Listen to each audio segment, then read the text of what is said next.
গোপনে করা গুনাহ লুকিয়ে ঠিক করে ফেলা খুব বড় পয়েন্ট।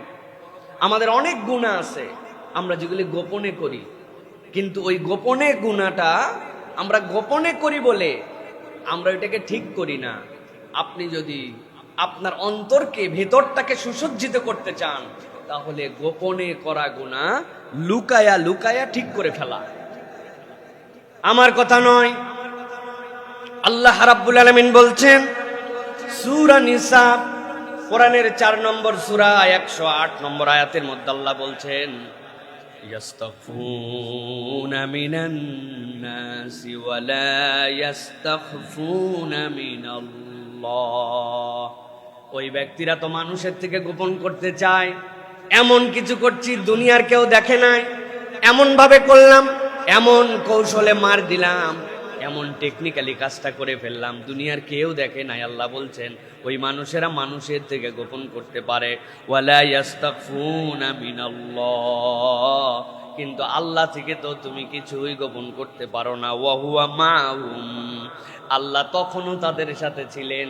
ইয ইউবাইয়িতুনা মা লা ইয়ারদা মিনাল কওল, যখন তারা গোপনে গোপনে রাত্রেবেলা তার বাড়িতে যেই কথা আল্লাহ পছন্দ করেন না ওই রকম বিষয় নিয়ে আলোচনা করছিল। আল্লাহ বলছেন মানুষ দেখছে না, কেউ জানছে না, বান্দা ভাবতেছে মানুষও দেখে না, আল্লাহও দেখে না, কিন্তু আল্লাহ রাব্বুল আলামিন বলছেন ইয ইউবাইয়িতুনা মা লা ইয়ারদা মিনাল কওল ওয়া কানা আল্লাহু বিমা ইয়ামালুনা মুহীতা। আল্লাহ বলছেন ও দুনিয়ার মানুষ, রবের ব্যাপারে এরকম ধারণা খবরদার করিস না। আমি আল্লাহ রাব্বুল আলামিন তোর চারিপাশ দিয়ে ঘেরাও দিয়ে রেখেছি। তুই যখন বাড়িতে একা, যখন গোপনে গোপনে তুই যখন কথা বলিস, আল্লাহ বলছেন দুনিয়ার কেউ না জানলেও বান্দা যেন এইটা বোঝে যে তার রব এইটা জানেন। বান্দা যদি একবার এটা বোঝে, আল্লাহ রাব্বুল আলামিন বলছেন তাহলে গোপনের গুনাহটা সে গোপনেই আল্লাহ রাব্বুল আলামিনের কাছ থেকে লুকায় লুকায় মাপ নেওয়ার জন্য চেষ্টা করবে। অনেক মানুষ আছে গোপনের গুনার কথা আবার প্রকাশ্যে বলে বেড়ায়। আমি এই সময় একটা কাজ করছিলাম ভাই, কেউ জানে না, মানে উনি এটা ফখর করে বলতেছে, এটা হচ্ছে সবচেয়ে কপাল পোড়া মানুষ, সবচেয়ে কপাল পোড়া। যখন কিয়ামত হয়ে যাবে আল্লাহ রাব্বুল আলামিন তার একদল বান্দাকে তার একটা চাদরের মধ্যে নিয়ে আসবে। নিয়ে আসার পরে ওই বান্দার আমলনামায় যদি 2টা গুনাহ না থাকে, শিরিক আর জুলুম, শিরিক আর জুলুম, এই জুলুমের আবার একটা লেয়ার আছে।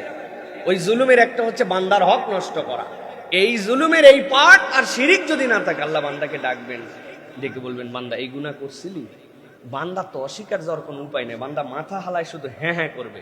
আল্লাহ শেষে বলবেন আমি ছিলাম সাত্তারুল উয়ুব, তোর গুনাহগুলোকে আমি গোপন রাখছিলাম বান্দা, দুনিয়ার কেউ জানে না, আজকেও কাউকে জানতে দিলাম না, এই পাবলিকেরা জানবেই না তোর গুনাহ আছে, আমি গোপন গুনাহ তোরে গোপনে মাফ করে তোরে জান্নাতের পথে ঠেলে দিলাম।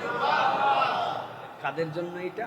যেই বান্দারা দুনিয়াতে গোপনে পাপ হয়ে যায়, আল্লাহ ছাড়া কেউ জানে না, কিন্তু সে জানে, ওই গোপনে আল্লাহর কাছ থেকে সেটা মাপ নিয়ে নেয়, আল্লাহ রাব্বুল আলামিন ওই বান্দাদেরকে মাফ করে দিবেন। অতএব গোপনের গুনাহ কেউ জানে না মানে আল্লাহ জানে না, ওইটার জন্য আপনার কোনো ফিলিংস নাই। এইটা যদি উঠে যায় তাহলে বাহিরে খালি সাজবে আর ভিতরটা শুধু ধ্বংস হয়ে যাবে। প্রিয় ভাইয়েরা, এই জন্য রাসূলুল্লাহ সাল্লাল্লাহু আলাইহি ওয়াসাল্লাম বলছেন প্রত্যেক উম্মতকে ক্ষমা করা হবে, কিন্তু তাদেরকে ক্ষমা করা হবে না যারা জেনে বুঝে প্রকাশ্যে গুনাহ করে। গোপনে গুনাহ আল্লাহ মাফ করে দিবেন, জেনে বুঝে প্রত্যেক উম্মতকে আল্লাহ মাফ করবেন, কিন্তু গুনাহ জানার পরেও ওপেনলি গুনাহ করে, ভাব মেরে গুনাহ করে, করলে কি হবে, আমারে ধরে কে, এরকম একটা মুড নিয়ে চলে। আল্লাহ বলছেন এই বান্দাদেরকে আল্লাহ মাফ করবেন না। অতএব প্রিয় ভাইরা, গোপনে যে গুনাহ প্ল্যান করে এখন থেকে যে আল্লাহ রাব্বুল আলামিনের কাছে আমি গোপনেই রব্বুল আলামিনের কাছে সেটা ক্ষমা চেয়ে নিব, আল্লাহ রাব্বুল আলামিন যেন আমাকে মাফ করে দেন, আল্লাহ মাফ করে দিবেন বলে ওটা গোপন রাখছেন।